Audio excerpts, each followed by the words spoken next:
This story begins in a world where every person has their own demon, embodying their soul and acting as both a companion and a friend. And this bond is sacred.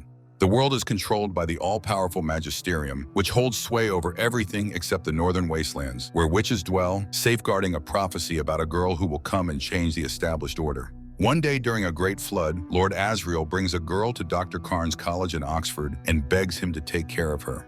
12 years pass. Lyra grows up and befriends a boy named Roger. Both of them have demons that have yet to settle on a fixed form and can take on any shape they please. This pair is wild and uncontrollable, and Lyra, on top of that, is an excellent rooftop climber. One day she takes her friend to an old crypt where she shows him the graves. She has long been fascinated by the question, why do demons disappear when a person dies? And neither of them knows what form their demons will take when they finally stop changing. Meanwhile, high in the mountains, Lord Azriel photographs the flickering lights of the northern aurora and makes an unexpected discovery, which he intends to present to the scholars of Jordan College. Sometime later, Lyra learns of her uncle Azriel's arrival and sneaks out of her lesson to greet him. She makes her way across the rooftops toward the guest parlor while Dr. Karn fiddles with a golden compass in his office. Seeing Azriel, Karn hurries to the parlor as well and secretly pours something into the alcohol on the table, unaware that Lyra is watching from a slightly open window.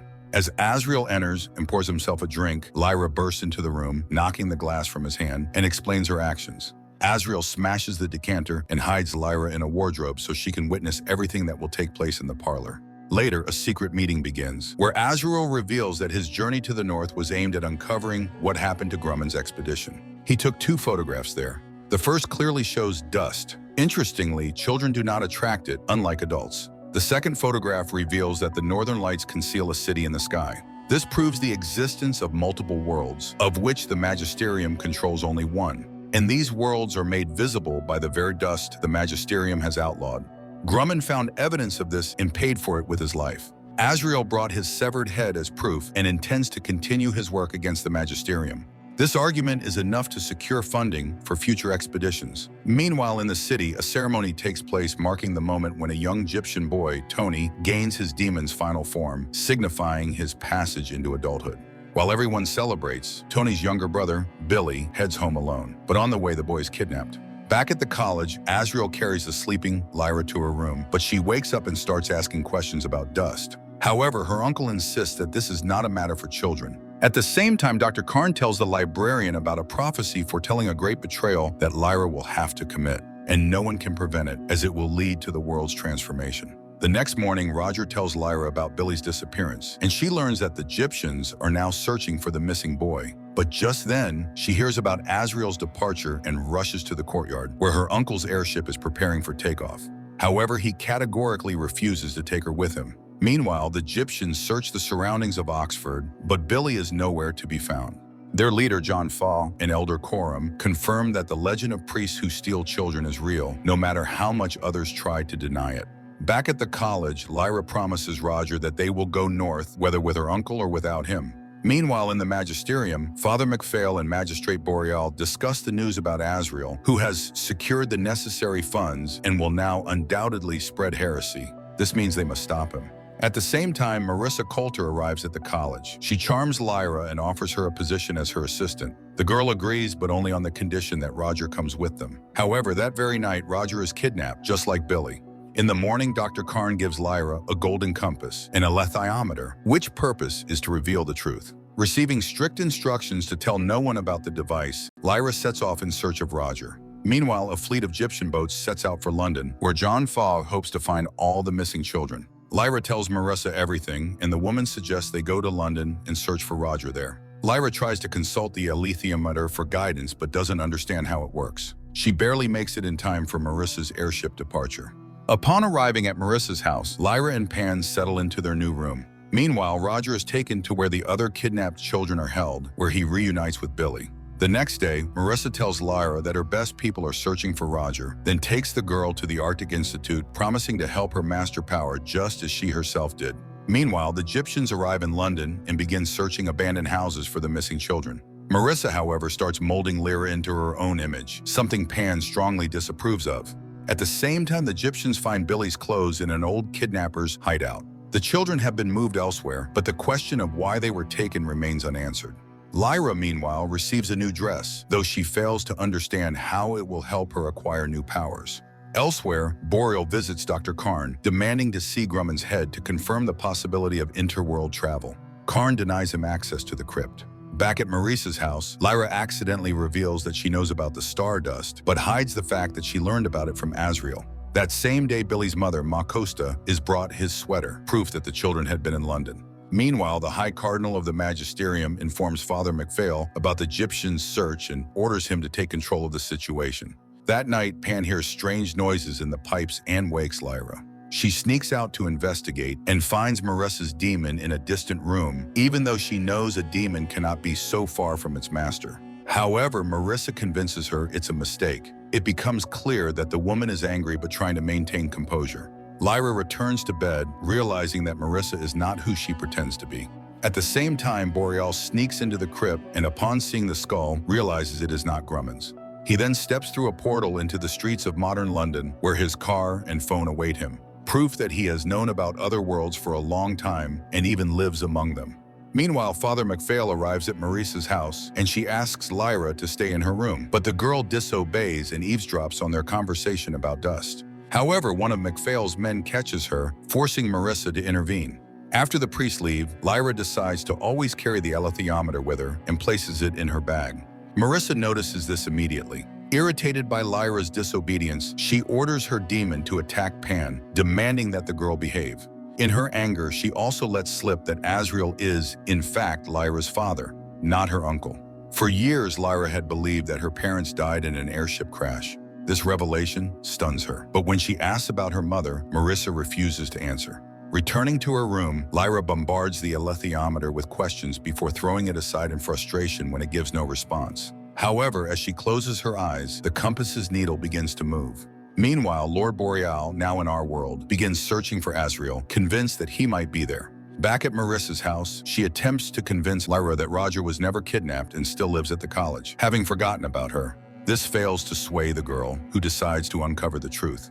She searches the apartment, using the ventilation shafts to sneak into locked rooms. At the same time, Marissa visits the kidnapped children and announces that they will be going on a journey. Speaking with Billy and Roger, she forces them to write letters to their families, while Lyra sneaks into Marissa's office and finds documents about a sacrificial recruitment center.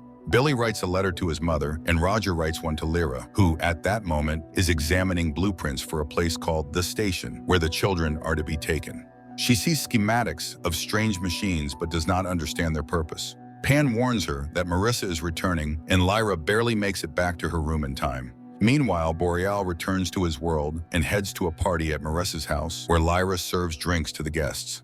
One of the women, a journalist, pulls Lyra aside and reveals the truth about the sacrificial recruitment centers and the fact that their members are called Devourers. She also tells Lyra that Marissa is in charge of them. Shocked, Lyra slips away. Spotting an open door, she seizes the alethiometer and flees while Boreal deals with the journalist, killing her demon in the process. Meanwhile, the kidnapped children are taken north, and Lyra is suddenly captured on the street by a stranger. She is thrown into a van and taken somewhere, where she is met by none other than the Egyptian, Tony. Meanwhile, Marissa mobilizes the police in a full-scale search for the escaped Lyra. She storms into Jordan College and discovers the Book of Symbols, which helps in reading the forbidden alethiometers. The scholar is forced to confess that he gave the alethiometer to Lyra. At that very moment, Lyra is brought aboard the Egyptian ship. Tony explains that he and the others witnessed her abduction, fought off her captors, and even took a prisoner who might reveal where the kidnapped children are being held. John Foy offers Lyra his protection, but she is determined to find Roger. Meanwhile, the Magisterium learns that Lyra might be with the Egyptians and sends the police after them. Lyra changes into Egyptian clothing and resumes studying the alethiometer. Ma Costa shows her a few tricks and assures the girl that she is safe with them. Later, the elder Coram also reassures her and discusses the way demons change as a person matures. Meanwhile, Boreal crosses over to London, where his agent shows him a photograph of Grumman, who turns out to be John Perry, a former Marine who disappeared 13 years ago in Alaska. Boreal refuses to believe that Perry crossed over from this world, as the photograph clearly shows him with a demon, something that does not exist in this world. But what if a demon can be gained by crossing worlds? John Perry's sick wife and child are still here, which might help in tracking him down. Back with the Egyptians, Lyra tells them that she saw some kind of maps in Maurice's office, but the elder forbids her from going after the woman. Just then, an alarm sounds. Ma Costa hides Lyra in a secret compartment as the police search the ships but leave empty-handed. However, Lyra is convinced that she must leave. Ma Costa then reveals to her that she is the illegitimate daughter of Lady Marisa Coulter and that her father, Lord Azriel, lost his entire fortune after killing Marisa's husband. But he managed to steal his daughter and hide her at Jordan College. Meanwhile, Marisa sends out her spy beetles to track down Lyra. Boreal, on the other hand, gives his agent information on John Perry's family and orders him to find them. At the same time, John Fowle gathers the Egyptians and proposes a mission to the north to rescue the kidnapped children. Some object, but Lyra steps forward and declares that she now knows who her mother is, and she will not stop until she finds the missing children. Coram suggests sailing to Trollesund to seek the protection of the witches who inhabit the north. As the Egyptians disperse, Lyra tells Tony where Marisa's papers are hidden, then returns to studying the alethiometer. This time, she notices the movement of its needles. Meanwhile, Tony and his friends sneak into Marisa's apartment through the elevator shaft. However, just as they find the documents, Marisa's demon spots them. Tony manages to escape through the window, but Marisa shoots his friend with a revolver and tortures his demon, trying to extract information about who sent them. To protect the Egyptians' plans, the boy throws himself into the open elevator shaft and dies, while Tony barely manages to escape. At the same time, Lyra shows her alethiometer to the Elder, but he insists that it takes years of study to use it properly. However, Lyra focuses her mind, sets the needles to the correct symbols, and discovers what happened. She rushes to Coram, but on the deck she is spotted by the spy beetles. Pan captures one, but the other escapes and flies toward Marisa. Just then, Tony returns and shows them a list of the kidnapped children. John Fowle orders the fleet to set course for Trollesund.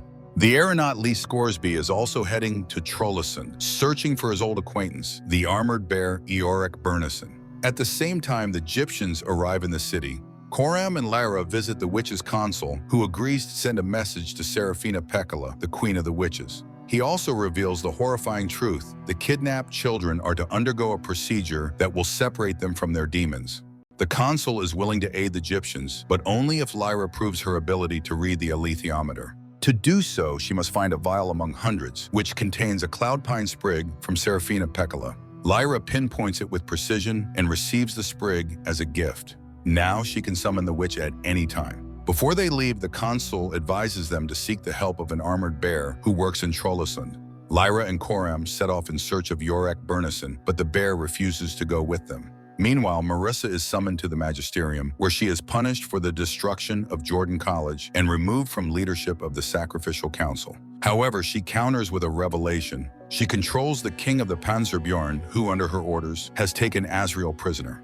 Back in Trollesund, Coram confesses to Lyra that he and Serafina once had a son, but the boy died. As a simple human, Coram could not remain with a witch. Meanwhile, Scoresby inquires about Iorek Burnison at a bar, but mentioning bears is unwelcome, and he gets badly beaten for it. Later, Scoresby and Lyra meet at the port and realize they are both interested in the same bear. That night, Serafina's demon visits Coram, confirming that the witch will aid them in any way she can and will guide them on the right path. At the same time, Scoresby finally finds Iorek, but even to him, the bear refuses to explain why he cannot leave Trollesund. Determined to help, Scoresby visits the mayor's office, attempting to present a purchase document, claiming that he himself is the rightful owner of Iorek's confiscated armor. However, the mayor denies the claim, despite Scoresby's reminder that Iorek is no one's slave.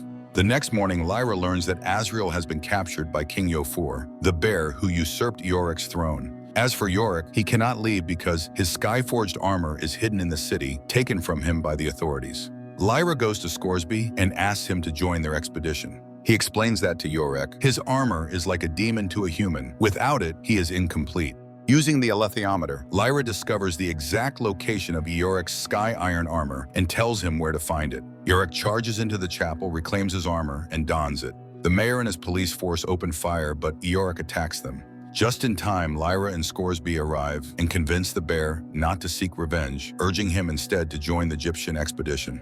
Lyra brings the aeronaut and the armored bear to John Fowle, and together they set off for the north, toward Bolvangar, as guided by Serafina's demon. Meanwhile, Marisa travels by airship to King Yofor. She offers him a baptism ritual in exchange for continuing to keep Azriel imprisoned and destroying Azriel's laboratory, where he was studying dust. Yofor is tempted by the idea of being the first bear to be accepted into the magisterium, and he agrees to Marisa's proposal.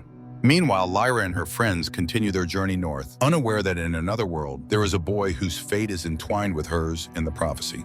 Will Perry, an ordinary schoolboy from modern-day London, does not realize that his house has been under surveillance for some time. Boreal and his agent have discovered that the boy is the caretaker of his mother, Elaine, whose mental health has deteriorated since losing her husband. In Lyra's world, the Egyptian expedition heads toward the north, where Bolvangar holds the kidnapped children. Their path is guided by Seraphina's demon, Kaisa. Yorick Burnison helps pull the caravan, which also carries Scoresby's balloon, as birds watch from the skies above. Using the alethiometer, Lyra learns that the place they seek is guarded by an armed troop of Tartars. The alethiometer also warns her that something important lies in a nearby valley, a place she must go. However, the Egyptian leaders refuse to let her leave. Meanwhile, in the modern world, Boreal stops Elaine on the street and speaks to her. The woman is frightened by this stranger, who claims to be a friend of her husband, yet does not know that he has disappeared. At the same time, Will is at a boxing practice when Elaine suddenly arrives. One of the boys mocks her, prompting Will to knock him down. The coach breaks up the fight, but sympathizes with Will, urging him to go after his mother. Back in Lyra's world, she and Makosta speak with Kaisa, who reveals the existence of other worlds and explains that Azriel found a way to cross into another world, which is why the Magisterium hunts him and keeps him imprisoned on Svalbard. However, King Yofor is playing a double game. While keeping Azriel captive, he has allowed him to continue his research. Unexpectedly, Kaisa supports Lyra's decision to go to the valley. That night, Seraphina herself visits Coram, telling him that Azriel is preparing for war and that the thin boundary between worlds will soon disappear. The witch promises that Kaisa will continue guiding the Egyptians and that whatever her demon sees, she sees as well. The next morning, John Fao is much more agreeable. He even suggests that Lyra go to the valley and assigns Yorick to accompany her. Meanwhile, in the modern world, Elaine tells Will that he looks just like his father and that he too will follow in his footsteps. Will assumes this is just another of his mother's episodes. However, Elaine suddenly notices that the rug in their house has been moved. She rushes to check a folder hidden under the sewing machine, containing letters from her husband that she has never mentioned to Will. Back in Lyra's world, during a rest stop, Yorick tells Lyra that he was exiled from Svalbard for killing another bear. Meanwhile, Will attempts to secretly take the letters, but Elaine allows him to read them, yet he refuses. At the same time, Lyra and Yorick reach the valley and find Billy in a fishing hut, but his demon is gone. It is now clear why the alethiometer called him a ghost. He is a human without a soul. Still alive, Billy is brought back to camp, but he dies in his mother's arms. That night, a cat enters Elaine's house, and she notices that someone is watching their home. Boreal's agent reports that before leaving on his expedition, Will's father left Elaine a financial deposit. This means that he knew he would be gone for a long time, perhaps forever. This also confirms that he knew about the window between worlds. If they want answers about where John Perry went, they must search his house. Back in Lyra's world, the Egyptians perform a funeral pyre for Billy and swear vengeance. That night, unknown attackers infiltrate the camp and kill the guards. Hearing the commotion, Lyra steps outside, only to be captured. She is taken away by sled dogs, regaining consciousness inside a facility, where she overhears her captors speaking to a female doctor in a language she does not understand. When the doctor addresses her, Lyra gives a false name, Lizzie Brooks. The doctor pretends to reach for Pan, but he quickly transforms into a moth and flies away. The doctor remarks that Lyra is still young, but on the verge of change, then orders the nurses to begin the procedure immediately. Lyra is assigned Category A and given a uniform identical to the one Billy wore. Horrified, she realizes where she is. This is Bolvangar. Later, Lyra is taken to the cafeteria where she spots Roger among the children. However, she restrains herself and does not reveal their acquaintance. Roger, too, remains cautious. During lunch, Dr. Cooper and the nurses take a girl away. She is led down the hallway, the door shuts behind her, and the sound of a reactor hums ominously, strangely affecting Sister Clara. Later, Lyra is taken to the laboratory for scans and examinations. She questions the doctors about dust and demon separation, but Dr. Cooper insists that this is a research facility, not a slaughterhouse for children. To the doctor's dismay, a fire drill interrupts the procedures. The children are evacuated into the courtyard, where a roll call begins. Roger warns Lyra to keep a low profile, but she throws a snowball, sparking a full-blown snowball fight among the children. Amidst the chaos, Lyra and Roger search for an escape route, the one Billy used when he fled. They discover cages filled with demons separated from their children and a room where the severed children are kept. They manage to return unnoticed and blend back into the crowd. Meanwhile, the doctors discuss their work's progress and Marissa's upcoming visit. Dr. Cooper argues that even if some children die, their research will soon free entire generations from the tyranny of sin, something that will surely please the Magisterium. That night, Lyra sleeps in the girls' dormitory. In the modern world, Will stumbles upon a decade-old interview with his father, recorded just before his final expedition. In it, his father announces his journey and mentions letters he planned to send his family. But Will has no idea that Boreal's agents are surveilling their home. The next morning in Lyra's world, the girls hear the noise of Marissa's airship landing. The doctors escort Marissa to the laboratory, informing her that some children no longer die immediately after the procedure and can now live without their demons. Terrified, Lyra confesses to the girls that Marissa is her mother and that she plans to rescue them all with the help of the Egyptians, who are already on their way. For now, she hides under the bed, pulling herself up with her hands. When Marissa enters the dormitory, she senses the heightened tension in the room. Her golden monkey begins sniffing around beneath the beds, but finding nothing suspicious, she leaves. Lyra tells the children to be ready to dress quickly when she triggers the fire alarm. However, before she can act, she is summoned to the laboratory, where her demon is captured. The pain overwhelms her, and she loses consciousness. Lyra and Pan are separated and placed in separate containment units. In agony, Lyra screams that she is Marissa's daughter and begs for her mother's help. At the last moment, Marissa shuts down the reactor, saving her. Later, Marissa gives Lyra chamomile tea, surprised that the girl already knows about their connection. She insists that she never abandoned Lyra, but rather she had to accept the fate her father had arranged for her. Marissa explains that dust is something foreign, that demons are merely amusing in childhood, but for adults, they become a source of turmoil and regret. Lyra pretends to be swayed by her mother's words. However, when Marissa begins questioning her about the alethiometer, Lyra hands her a tin containing a spy fly. The creature bites Marissa, causing her to collapse in shock. Lyra dashes out of the lab, jams the lock with a fire extinguisher, and activates the fire alarm. Roger leads the children, who get dressed and flee into the courtyard. As Lyra retrieves her winter clothes, Sister Clara tries to stop her, but Lyra forces her to remember her former demon, making her recall its name, Nicholas. Overcome with emotion, Sister Clara lets her go. Meanwhile, Roger returns to rescue the severed children and struggles to convince them to follow him. Lyra then breaks into the reactor chamber, determined to destroy it forever. She recalls Dr. Cooper's words that an active reactor with open vents would explode, and puts this theory into practice. The explosion is successful. Elsewhere, Marissa furiously searches for an escape route. Her golden monkey breaks open a ceiling vent, allowing her to climb through the air ducts and flee. Meanwhile, the children reach the main doors, but they are locked. Just as the doctors try to force them back inside, the Egyptians arrive. Ma Costa confronts Dr. Cooper, reminding him of Billy Costa's fate, then kills him and leads the children to safety. Lyra rushes into the heavily guarded Bolvangar courtyard, where a fierce battle rages between the Egyptians and the Tartars. Iorek Bernison takes out the sentries from the watchtower. Dr. Cooper shouts to the guards, urging them to capture Lyra, but just when it seems hopeless, Serafina Pekkala arrives, swiftly eliminating the enemy. Watching from her hiding spot, Marissa realizes that the battle is lost, for now. The Egyptians gather the surviving children, including those severed from their demons, and load them into wagons to take them away. However, Lyra's mission is not over. She must rescue her father, Azriel, from the Panserbjorn's captivity. With Roger and Iorek, she takes off in Scoresby's balloon, heading towards Svalbard.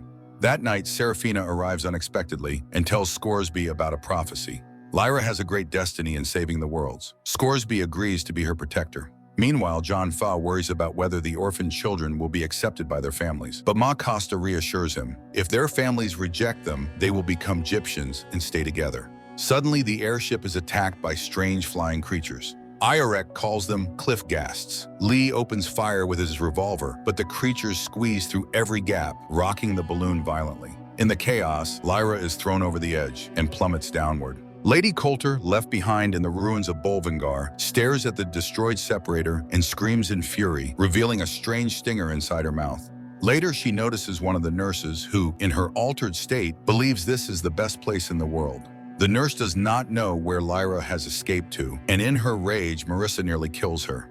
Meanwhile, Lyra, having fallen from the balloon into the snow, regains consciousness and tries to find her friends. However, she is captured by an armored bear and brought to the palace in Svalbard, where she is thrown into a dungeon. Using the alethiometer, Lyra discovers that Iorek is close and hurrying to rescue her. Suddenly, another prisoner speaks to her. He reveals that Azriel was also imprisoned here, but he managed to curry favor with King Yofor, who then allowed him to return to his laboratory.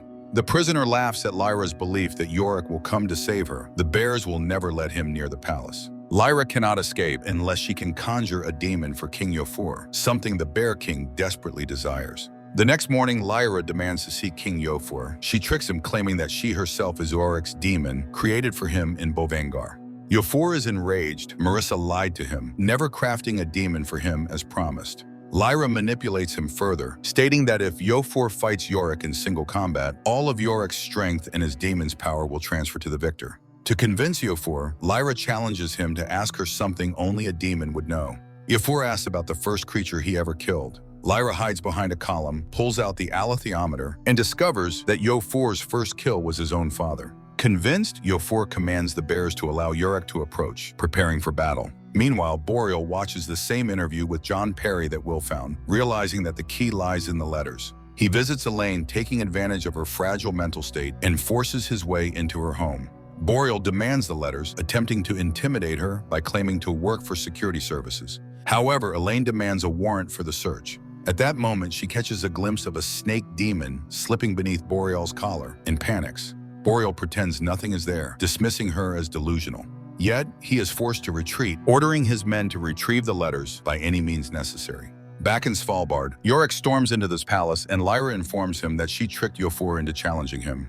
The two bears face off in the throne hall. Yofor grabs Yorick by the throat and begins overpowering him. Lyra rushes to help Yorick, and Yofor suddenly realizes that she is a liar. She is no demon. Furious, he lunges at her, but in a final desperate attack, Yorick counters, protecting Lyra, and Yofor falls, defeated.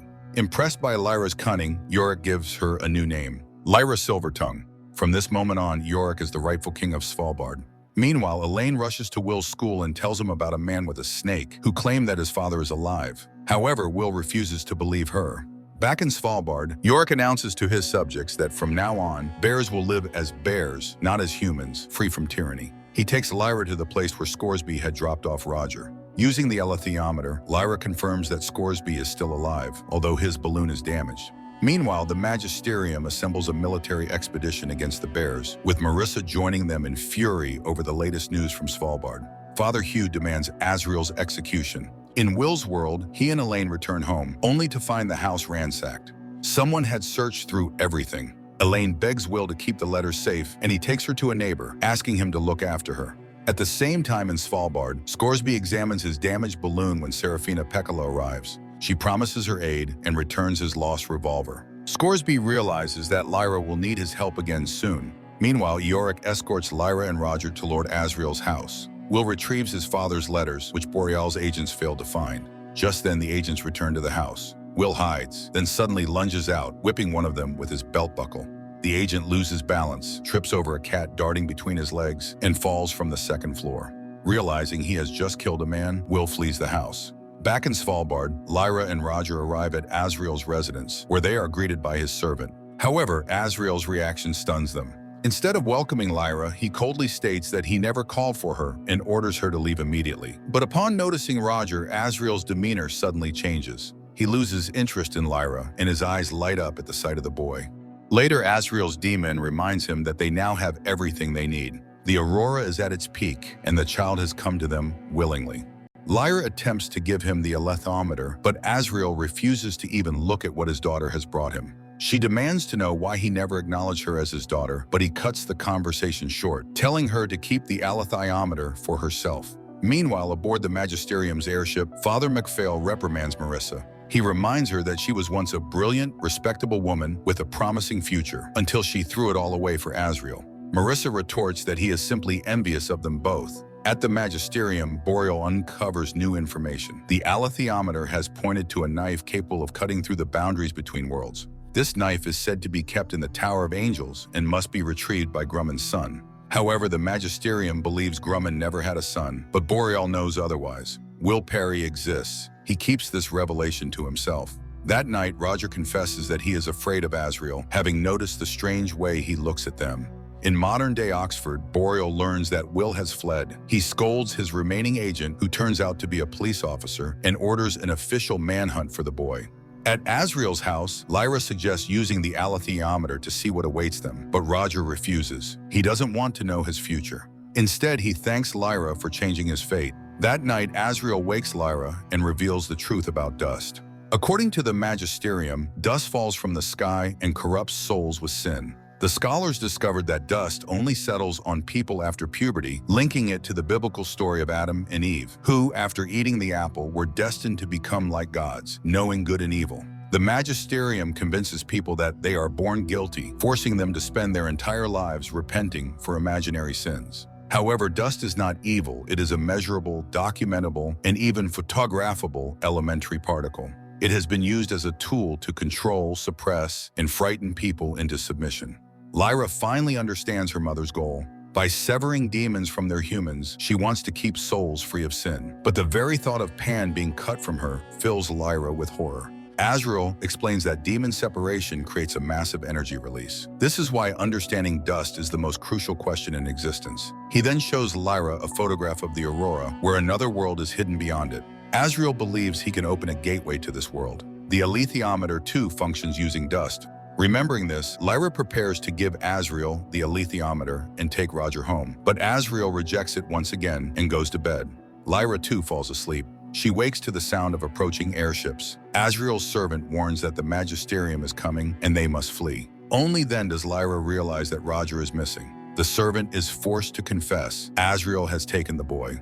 Desperate, Lyra calls for Yorick Burnison, who gathers a group of armored bears and races after Azriel's trail. Meanwhile, Marissa and her soldiers arrive at Azriel's house, only to be confronted by his armed servant. She engages him in conversation, reminding him how Azriel had treated them both. The servant hesitates to shoot her. Looking over Azriel's schematics, Marissa realizes that his calculations involve a demon separation process, one that would cause a massive energy surge. In Will's world, he wanders through the city, searching for shelter, but finds himself surrounded by police patrols. Meanwhile, the Magisterium's fleet catches up with Lyra and the bears, opening fire. The armored bears fight back, while Yorick speeds Lyra toward the mountain. At the summit, Azriel brings Roger to the highest peak, the boy unaware of the danger ahead.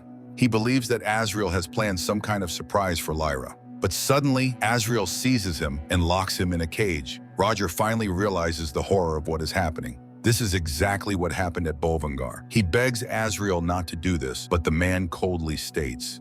At the summit, she spots Roger. With her last strength, she climbs the icy slope and reaches the cage. At that moment, Azriel drops the guillotine between Roger and his demon. Lyra is seconds away from reaching them, but a sudden explosion hurls her backward.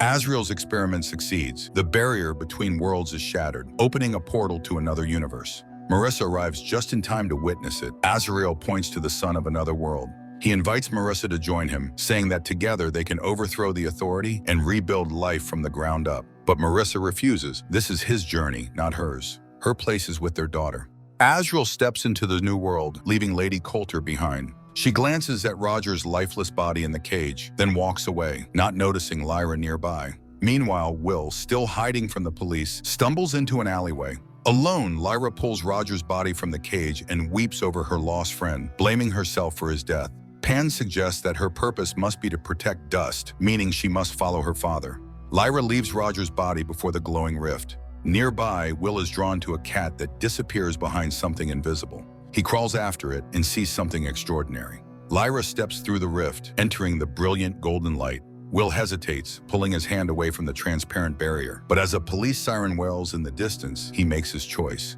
He steps into the unknown substance and vanishes from his world. A captivating adventure based on Philip Pullman's legendary trilogy, this visually stunning series fully immerses the audience in the atmosphere of parallel worlds. From the gripping plot to the outstanding performances, everything feels meticulously crafted. Particularly impressive are the special effects and costumes, which create the enchanting aesthetic of a modern fantasy epic.